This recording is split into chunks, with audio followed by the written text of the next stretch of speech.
Alright, so today we are doing the Temu storage shed. So, we get this cracked open, see what we got. Alright, well, not bad.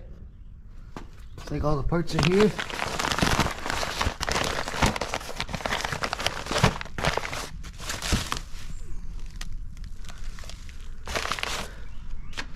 Alright, let's get assembling.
Alright, that's it. So, if you guys like this content, please give us a thumbs up. Don't forget to hit that notification bell and the subscribe button. Later.